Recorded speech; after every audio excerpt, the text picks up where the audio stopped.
of reasons why I wanted to run. The biggest was because I wanted to run away from the mundanity of the life that I was leading. Really, I kind of got bored of just taking care of 2 kids and running a house, and I was leading a very bad lifestyle. And when I went to you, I realized how much in pain I was that I was ignoring, and a lot of things in life that causes me pain I tend to ignore. I shove it under the carpet, and when you touch those points, I realized that I am hurting. And anyway, I was really bored, and I had a very bad body image, and I've been struggling to change what I thought about myself for a very long time. I think this was one of those days where I sat in front of my computer and I was like, what would it take for me to just do something for me?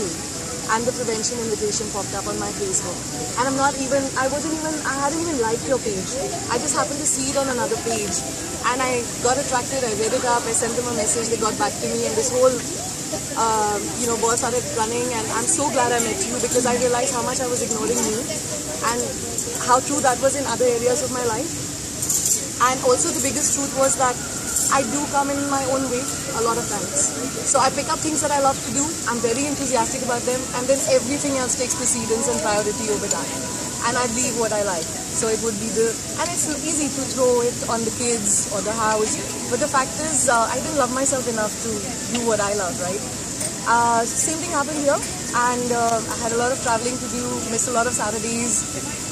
After my first meet with you, it was a hit that shoot, I don't even know where I hurt. That's sad. That's really sad. And first time Neha moved those points, I couldn't sleep that night because I was in so much pain. And she warned me that, I'm reminding you that these spots hurt, and now you're not going to sleep at night. And true enough, I really couldn't sleep at night. But it pushed me to have better communion with my body at least, because it's with me all the time. And imagine living with this thing that is mine and I don't even get up to say hello to it ever. Yeah. So slowly and steadily I started taking better care of myself, and like I said, I do come in my own way, and I gave a lot of things more priority.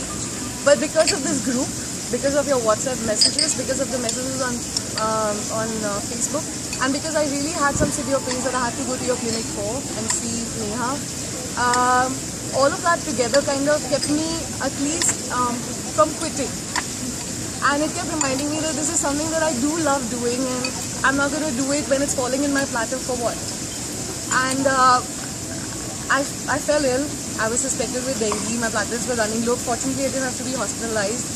The only thing that wanted me to get better was because I was dying to catch up with you girls. I mean, it really tortured me to see 6K in 35 minutes. I did 15 minutes run. I was like, oh no, I have and the backlog was just killing me. It was totally killing me. I was getting really tortured. So the first green flag from the doc that, okay, you can start resuming normal activity. I went to Lodi Road to run, and in about 6 minutes I broke down. I sat on my favorite rock and I cried because I was like, I can't run. I didn't have the energy. I couldn't move. My shins hurt, my knees hurt, my ankles hurt, my feet were burning. I was like, I'm not going to make it. And it was I had to really push myself to come to Jahanpana on Saturday. That was my turning point. I'd never been to Jahanpana. So thank you, Doc, for doing this in Jahanpana. Thank you so much. I started running that trail, just being amidst that nature. I realized my competition was only with me. And that was such a beautiful track that I was like, I want to do this for me. This is me. This is for me, just for me. Nobody else. And I forgot 35 minutes. I forgot your track record. I forgot how much Katha can run, how much I need to run.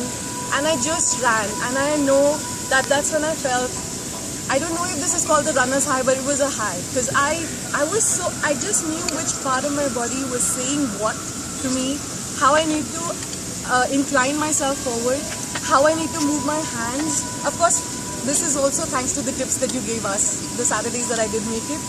And I found the posture that was making me run. And when I completed that 6.6 that day, I knew that I'm not going to turn back. And then though it wasn't too many Saturdays, but I tried coming for mostly all. And I'm very glad that I ran the 6K today, because it is really a new beginning for me. Awesome. It is. And I really look at Sharmila and I think that she's the kind of mother I want to be with, to be like. Because I want to be the example that will set forth the motion for my children, to know that you need to love yourself first, and the only companion at the end of the day that you have is your body. Yeah. It is really just your body. It's like the flight, right? I mean, what do they tell you? First mask, put the mask on yourself. Yeah. Exactly that. Yeah. And I don't know if I speak for all women, but most women in India, this is like a re-education for us, because we've always been taught to take care of everyone else and not so much ourselves. And I know that shoving away that pain was really that, because there were so many other important things. My child's fall was more important than the fact that I couldn't pick him up because my back was bad. Yeah. But I would still pick him up, right? Yeah. So I think now I say no more often. I don't carry my kids at all. My daughter hates me for it, but I don't, because I know how much I can endure. And I need to keep fit because I need to be able to run more. And I really, really want to do the 21K and maybe more after that. And I really look forward to the journey with all of you. Yeah. Brilliant. Thank you. Brilliant. Thank you. Thank you.